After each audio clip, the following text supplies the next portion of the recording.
নোয়াখালীতে বৃষ্টি বন্ধ আছে, পানিও নামছে, তবে আকাশ এখনো মেঘাচ্ছন্ন। অন্যদিকে জলাবদ্ধতায় জনদুর্ভোগ, সাধারণ মানুষ ত্রাণ নয়, জলাবদ্ধতার স্থায়ী সমাধান চায়।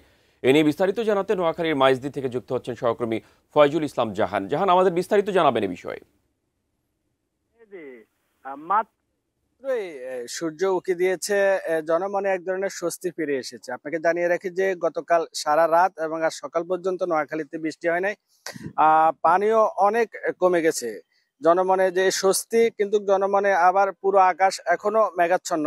যে কোনো মুহূর্তে বৃষ্টি নামতে পারে। আবহাওয়া অধিদপ্তর থেকে এরকম পূর্বাভাস আছে। তো জনমনের এই যে শঙ্কাটা, সেটা হচ্ছে যে আমাদের পার্শ্ববর্তী ফেনী জেলার কিন্তু বন্যা পরিস্থিতি অবনতির দিকে যাচ্ছে। বিগত 2024-এর বন্যা, ফেনীর বন্যা পরিস্থিতির পরে নোয়াখালীতে প্রভাব পড়ছে। সে আশঙ্কা থেকে জেলা প্রশাসন থেকেও বন্যা পরিস্থিতি মোকাবিলায় আগাম নানা ধরনের পদক্ষেপ নেওয়া হয়েছে। এই মুহূর্তে জেলা প্রশাসন থেকে নোয়াখালীতে 4 শতাধিক আশ্রয়কেন্দ্র প্রস্তুত রাখা হয়েছে। 15টি আশ্রয়কেন্দ্রে প্রায় 1500 মানুষ আশ্রয় নিয়েছে। পাশাপাশি নোয়াখালীর 3টি উপজেলায় এই যে জলাবদ্ধতার যে দুর্যোগ পরিস্থিতি সৃষ্টি হয়েছে, সেখানে 40,000 পরিবার পানিবন্দী অবস্থায় এখনো দুর্ভোগে আছে।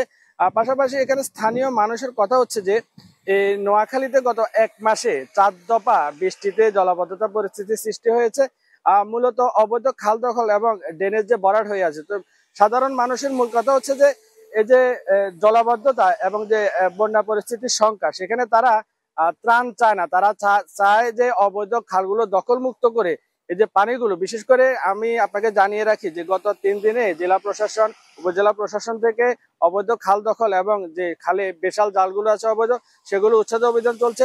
সে কারণে মূলত এই বৃষ্টি বন্ধ হলে পানিও নেমে যাচ্ছে, মানুষের মনে স্বস্তিও আসছে। মানুষ আরো পূর্ণাঙ্গভাবে এই জলাবদ্ধতা নিরসনের দাবি জানিয়েছে। এ হচ্ছে নোয়াখালী থেকে জলাবদ্ধতা পরিস্থিতি নিয়ে আমার কাছে সর্বশেষ।